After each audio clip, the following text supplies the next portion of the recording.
5,08,00,000 bridge మరియు beedi road పనులను రాష్ట్ర మంత్రి డాక్టర్ సీతక్క, రాష్ట్ర పంచాయతీరాజ్ గ్రామీణాభివృద్ధి, స్త్రీ శిశు సంక్షేమ శాఖ మంత్రి డాక్టర్ ధనసరి అనసూయ సీతక్క ప్రారంభించారు. కొత్తగూడెం మండలంలోని వేలుబెల్లిలో 5 కోట్లతో నిర్మిస్తున్న బ్రిడ్జ్ నిర్మాణ పనులను మరియు ఏడేళ్లపల్లిలో 5,08,00,000 రూపాయలతో నిర్మిస్తున్న బీటీ రోడ్డు పనులను రాష్ట్ర పంచాయతీరాజ్ గ్రామీణాభివృద్ధి, స్త్రీ శిశు సంక్షేమ శాఖ మంత్రి డాక్టర్ ధనసరి అనసూయ సీతక్క ప్రారంభించారు. ఈ సందర్భంగా సీతక్క మాట్లాడుతూ, వానాకాలం వస్తే ప్రజలు వాగులు దాటాలంటే ప్రజలు ఎన్నో ఇబ్బందులు పడుతుండేవారని, ప్రాణాలు కోల్పోయిన ఘటనలు కూడా ఉన్నాయని, వాటిని దృష్టిలో పెట్టుకుని ప్రజల కోరిక మేరకు ఇక్కడ బ్రిడ్జిని మంజూరు చేశామని, కాంట్రాక్టర్లు నాణ్యతా ప్రమాణాలు పాటించి పనులు చేపట్టాలని మంత్రి సీతక్క అన్నారు. ఈ కార్యక్రమంలో జిల్లా అధికారులు మరియు కాంగ్రెస్ పార్టీ శ్రేణులు, కార్యకర్తలు తదితరులు పాల్గొన్నారు. అవకాశం వచ్చింది కాబట్టి ఈ యొక్క బ్రిడ్జికి 5 కోట్లను కేటాయించడం జరిగింది.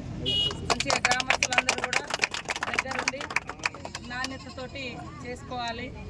వర్షాకాలం వచ్చిందంటే అడవి గ్రామాల ప్రజలకు వాగులు దాటలేక ప్రాణాలు కోల్పోతున్నటువంటి పరిస్థితి. గతంలో కూడా వేలుబెల్లి, మన పాకాల కొత్తగూడెం మండలం వేలుబెల్లి గ్రామం ఈ వాగు దగ్గర ఒక అక్క వాగు దాటుతూ చనిపోవడం జరిగింది. ఆ రోజే మనము ప్రపోజల్స్ అప్పటి నుంచి తయారు చేసి పంపించినా కూడా రాలేదు. కానీ నేను ఈ శాఖ మంత్రిగా, ఈ బాధ తెలిసిన వ్యక్తిగా వెంటనే మనం శాంక్షన్ చేసుకోవడం జరిగింది.